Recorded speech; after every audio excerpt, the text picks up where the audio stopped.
बिस्मिल्लाहिर्रहमानिर्रहीम। अस्सलाम वालेकुम स्टूडेंट्स, मैं हूं राशिद और आप देख रही हैं मैथ विद राशिद। तो स्टूडेंट्स, आज की इस वीडियो के अंदर हम एक्सरसाइज 2.6 करने वाले हैं। इससे प्रीवियस वीडियो के अंदर हमने एक्सरसाइज 2.5 को कंप्लीट सॉल्व किया था, जिसके अंदर हमने क्या की थी, इनइक्वालिटीज को सॉल्व किया था।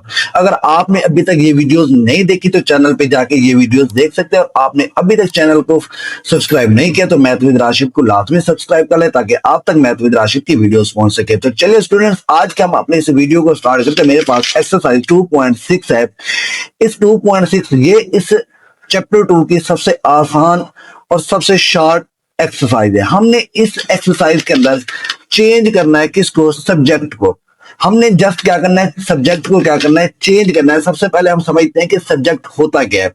सब्जेक्ट बनाने का मतलब है जिसकी वेरिएबल की वैल्यू निकालनी हो, उसे इक्वेशन में अकेला कर देना। अब मेरे पास एक फार्मूला दिया गया है, ये a equal to pi r square, वो कहीं यहां से r की वैल्यू फाइंड करो। तो मैं क्या करूंगा, चेंज कर दूंगा, सब्जेक्ट को r निकाल लूंगा। अभी यहाँ पे मेरे पास सब्जेक्ट a है, जब मैं वो हमें कहेगा कि r है तो हम r को अकेला करके बाकी सारी इक्वेशन को इस साइड पे लेके आएंगे। जो वैल्यूज है, ये plus minus multiplication and division, ये सारा इसी का रोल होना है इसी एक्सरसाइज के अंदर। तो ये क्या कहलाता है, सब्जेक्ट कहलाता है। अब चेंज सब्जेक्ट क्यों करते हैं, क्योंकि हर दफा में एक ही चीज नहीं निकालनी होती। अभी यहाँ पे वो कहते थे पाई निकाल के दो, तो हम पाई निकालेंगे। ये चेंज होता रहता है सब्जेक्ट, हमें एक फार्मूले से दूसरे फार्मूले में जाना पड़ता है।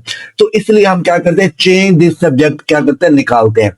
आई होप आपको चेंज दिस सब्जेक्ट की समझ आ गई होगी। अब हम अपनी इस एक्सरसाइज 2.6 को सॉल्व करेंगे बारी बारी एक एक क्वेश्चंस को, तो आपको मजीद समझ आएगी कि हम सब्जेक्ट को किस तरह चेंज कर सकते हैं। वो हमें जो सब्जेक्ट देगा हम वही रख के दूसरे फार्मूले में किस तरह जा सकते हैं। तो चलिए स्टूडेंट, हम अपनी एक्सरसाइज 2.6 का क्वेश्चन नंबर 1 है, हम उसको सॉल्व करते हैं। मेरे पास क्वेश्चन नंबर 1 है, make F the subject of the formula.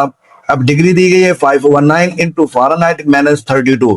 The formula for find, ये हमने क्या करना है, सब्जेक्ट हमें यहाँ पे बता दिया गया एफ है। अब हमने एफ फाइंड करना है। यहाँ पे हमें सब्जेक्ट क्या दिया गया, डिग्री दी गई यानी 3 की। अब हम क्या करना है, एफ फाइंड करना है। तो चलिए अब हम इस क्वेश्चन को सॉल्व करते हैं जी। तो स्टूडेंट, मेरे पास ये एक्सरसाइज है 2.6, इसका क्वेश्चन नंबर 1 है। अब ये मेरे पास डिग्री दी गई है, कितनी है मेरे पास, 5/9 इंटू फ़ारेनहाइट, मेरे पास माइनस का 32 है। अब हमने क्या करना है, सब्जेक्ट यानी एफ को हमने फाइंड करना है। अब सबसे पहले ये देखिए, ये 9 यहाँ पे डिवाइड हो रहा है, इस साइड पे आके क्या हो जाएगा, मल्टीप्लाई हो जाएगा। 9 डिग्री इज इक्वल टू, ये क्या हो जाएगा, 5 इंटू फ़ारेनहाइट माइनस के क्या हो जाएगा, 32 हो जाएगा। अब ये 5 यहाँ पे मल्टीप्लाई हो रहा है, इस साइड पे आके क्या हो जाएगा, मेरे पास डिवाइड हो जाएगा। 9 degree divided by 5 is equal to Fahrenheit minus का क्या हो जाएगा, 32। अब यहाँ पे देखिए, ये 32 माइनस का है, इस साइड पे आएगा इक्वेशन की दूसरी साइड पे, तो वो क्या हो जाता है, प्लस हो जाता है। तो मैं लिख सकता हूँ Fahrenheit is equal to 9 degree over 5 plus का क्या हो जाएगा, 32। अब देखिए, हमने एफ सब्जेक्ट मान के हमने एफ का भी फार्मूला बना दिया। तो इस तरह हमने क्या किया, पहले सी सब्जेक्ट था, अब उसने हमें क्या कहा, एफ सब्जेक्ट का फार्मूला बना के दो, वो हमने बना दिया। वो मेरे पास कितना आ गया, 9 degree over 5 plus 32। I hope आपको क्वेश्चन नंबर 1 की समझ आ गई होगी। अब हम क्वेश्चन नंबर 2 करते हैं। मेरे पास क्वेश्चन नंबर 2 है, the formula for finding simple interest is I is equal to P R T. अब ये सिंपल इंटरेस्ट का फार्मूला दिया गया है, हमने सब्जेक्ट बनाना है पहले पार्ट में पी को। अब हमारे पास पार्ट 1 है, I is equal to P R T. अब हमने क्या करना है, पी को सब्जेक्ट बनाना है। यहाँ पे देखे पी है ना, पी का आ गया। अब ये पी के साथ जो आर टी यहाँ पे क्या हो रहा है, मल्टीप्लाई हो रहा है, इस साइड पे आगे क्या हो जाएंगे, डिवाइड हो जाएंगे। तो मेरे पास पी का जो आंसर आएगा स्टूडेंट्स, वो क्या आ जाएगा, ये आई, ये डिवाइड मल्टीप्लाई हो रहा है, इस साइड पे आके सारे के सारे क्या हो जाएंगे, डिवाइड हो जाएंगे, यानी आर टी। अब देखिए, ये पी के साथ मल्टीप्लाई हो रहे थे, आर टी आई के साथ आके वो डिवाइड हो गए। तो इस तरह हमारा पार्ट 1 कंप्लीट हुआ। हमने क्या किया, सब्जेक्ट को चेंज कर दिया। पी का आंसर पूछा था, हमने पी सब्जेक्ट बना के I is equal to I over R T हमने क्या कर दिया, बना दिया। आई होप आपको पार्ट 1 की समझ आ गई होगी। अब हम पार्ट 2 करते हैं। पार्ट 2 के अंदर हमें कहा गया बी पार्ट है, अब हमने क्या करना है, टी को सब्जेक्ट बनाना है। अब मेरे पास सिंपल इंटरेस्ट का जो फार्मूला दिया गया था, पी आर एंड टी। अब हमने क्या करना है, टी को सब्जेक्ट बनाया। अब पी आर यहाँ पे मल्टीप्लाई हो रहा है, इस साइड पे आगे क्या हो जाएगा, डिवाइड हो जाएगा। तो यहाँ पे ये पी आर क्या हो गया मेरे पास, डिवाइड हो गया, इज इक्वल टू ये आ गया टी।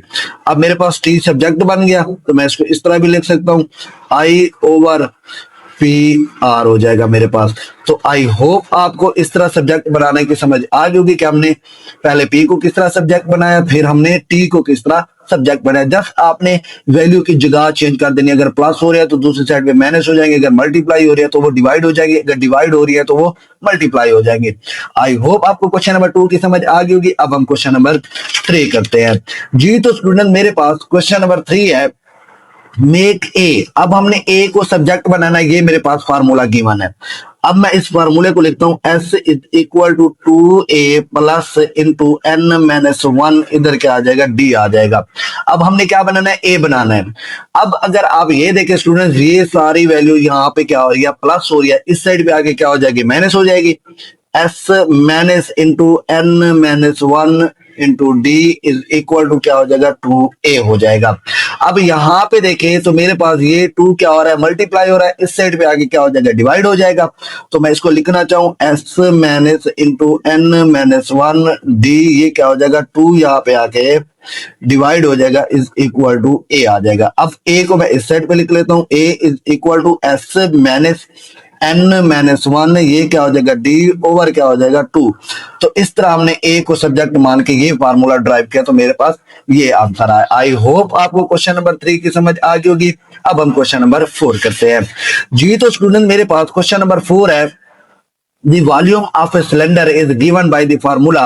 अब वॉल्यूम ऑफ सिलेंडर का हमें फार्मूला दिया गया, वो मेरे पास क्या है, V is equal to pi r square h. अब हमने एच को सब्जेक्ट रखना है। अब हमने किसको रखना है, एच को। अब यहाँ पे इस इक्वेशन में देखिए, इस फार्मूले के अंदर तो मेरे पास v सब्जेक्ट है, अब हमने किसको रखना है, एच को।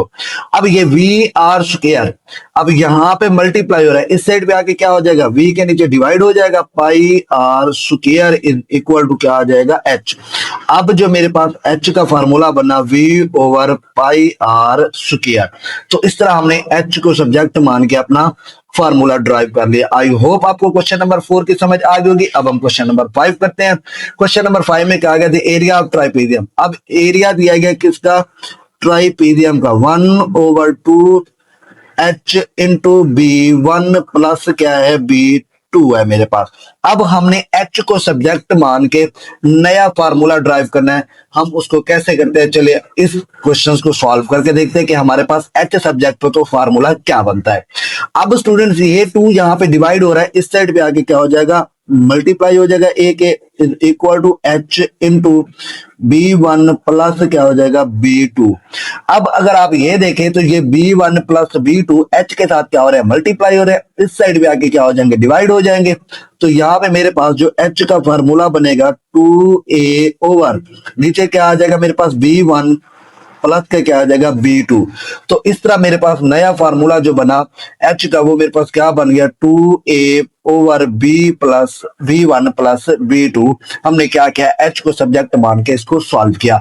आई होप आपको क्वेश्चन नंबर 5 की समझ आ गई होगी। अब हम क्वेश्चन नंबर 6 करते हैं जी। तो स्टूडेंट मेरे पास क्वेश्चन नंबर 6 है, if y is equal to mx plus c। अब मुझे फार्मूला दिया गया y का, वो क्या है, mx प्लस c। हमें कहा गया कि x को सब्जेक्ट मान के इक्वेशन बना के दो। अब हमने x को सब्जेक्ट बनाना है, यानी फार्मूला x का बनाना है। अब ये c यहाँ पे प्लस हो रहा है, इस साइड पे आके क्या हो जाएगा, माइनस हो जाएगा, इज इक्वल टू mx। अब m मल्टीप्लाई हो रहा है, इस साइड पे आके क्या हो जाएगा, डिवाइड हो जाएगा, तो मेरे पास ये x आ गया। तो x का जो नया फार्मूला बना, वो मेरे पास क्या बना, y minus c over m। तो इस तरह हमने x को सब्जेक्ट मान के अपना फार्मूला ड्राइव किया। आई होप आपको क्वेश्चन 6 की समझ आ गई होगी। अब हम क्वेश्चन नंबर 7 करते हैं। अब क्वेश्चन नंबर 7 है, perimeter p of a rectangle is p, यानी दिया गया हमें, वो मेरे पास क्या है, 2 इंटू एल प्लस डब्ल्यू। अब हमने मेक एल को सब्जेक्ट मान के हमने अपना क्या करना है, फार्मूला ड्राइव करना है स्टूडेंट्स। अब ये देखें, ये 2 यहाँ पे मेरे पास क्या हो रहा है, मल्टीप्लाई हो रहा है, इस साइड पे आके क्या हो जाएगा, डिवाइड हो जाएगा, p ओवर 2 हो जाएगा, is equal to l plus डब्ल्यू हो जाएगा। अब यहाँ पे हमने एल को सब्जेक्ट मानना है, ये मेरे पास कहा गया एल। अब ये डब्ल्यू यहाँ पे प्लस हो रहा है, इस साइड पे आके क्या हो जाएगा, minus. P over 2 minus W is equal to L। अब हमने क्या करना है, इस 2 का एलसीएम ले लेना है। जब मैं 2 का एलसीएम लूंगा, यहाँ पे क्या बचेगा, P बचेगा, इधर क्या हो जाएगा, -2W हो जाएगा इज इक्वल टू L। तो इस तरह जब मैंने L का फार्मूला निकाला तो स्टूडेंट मेरे पास क्या आ गया, P -2W ओवर क्या आ जाएगा, 2 आएगा। तो इस तरह हमने L को सब्जेक्ट मान के ये फार्मूला ड्राइव कर लिया। आई होप आपको क्वेश्चन 7 की समझ आ गई होगी। अब हम क्वेश्चन 8 करते हैं जी। तो स्टूडेंट मेरे पास क्वेश्चन 8 है, the equation of a parabola. अब मुझे पैराबोला की इक्वेशन दी गई, y square is equal to 4ax। अब हमने क्या करना है, x को सब्जेक्ट मान के इक्वेशन बनानी है। अब सिंपल है, x के साथ ये 4a यहाँ पे मल्टीप्लाई हो रहा है, इस साइड पे आगे क्या हो जाएगा, डिवाइड हो जाएगा। y square over 4a is equal to x। तो मेरे पास x का सब्जेक्ट मान के जो फॉर्मूला बना, y स्क्वायर ओवर 4a हो जाएगा स्टूडेंट। सो इस तरह हमने x को सब्जेक्ट मान के ये फार्मूला बना लिया, या ये इक्वेशंस भी कह सकते हैं। आई होप आपको क्वेश्चन 8 की समझ आ गई होगी। अब हम क्वेश्चन 9 करते हैं। अब क्वेश्चन 9 के अंदर हमें p दिया गया है, वो क्या है, p is equal to s minus c। अब हमने S क्या है, सेलिंग प्राइस, एंड C क्या है मेरे पास, कॉस्ट प्राइस। अब उसने कहा S को सब्जेक्ट मान के इक्वेशन बनाओ। सिंपल है, ये C यहाँ पे माइनस हो रहा है, इस साइड पे आगे क्या हो जाएगा, प्लस हो जाएगा। P plus C is equal to S। तो मेरे पास जो S का आंसर आ गया वो कितना आ गया, P प्लस C आ गया स्टूडेंट्स। आई होप आपको क्वेश्चन 9 की समझ आ गई होगी। अब हम क्वेश्चन 10 करते हैं।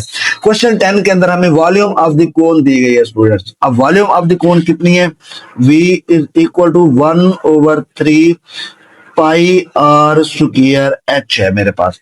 Make h as subject of this formula. अब हमने h को सब्जेक्ट मानना है। सबसे पहले 3 यहाँ पे डिवाइड हो रहा है, इस साइड पे आगे क्या हो जाएगा, multiply is equal to pi r square h। अब हमने h को सब्जेक्ट मानना था, h के साथ ये पाई r स्क्वायर h मल्टीप्लाई हो रहा है, इधर आगे क्या हो जाएगा, डिवाइड हो जाएगा। 3v over pi r square is equal to क्या हो जाएगा, h हो जाएगा। अब मैं यहाँ पर लिखना चाहूँ h is equal to 3v over pi r square. तो इस तरह हमने क्या किया, h को सब्जेक्ट मान के ये फार्मूला ड्राइव किया। आई होप आपको क्वेश्चन नंबर 10 की समझ आ गई होगी। यहाँ पे आज की हमारी ये एक्सरसाइज 2.6 कंप्लीट होती है। बहुत ही आसान एक्सरसाइज थी। इस यूनिट नंबर 2 के अंदर इससे ज्यादा आसान एक्सरसाइज कोई नहीं थी, और सबसे शॉर्ट एक्सरसाइज भी यही थी। आई होप आज की वीडियो आपको हेल्पफुल लगी होगी। वीडियो को लाइक करें, शेयर करें और चैनल को लाजमी सब्सक्राइब करें। अल्लाह हाफिज़ स्टूडेंट्स, मिलते हैं नेक्स्ट वीडियो में।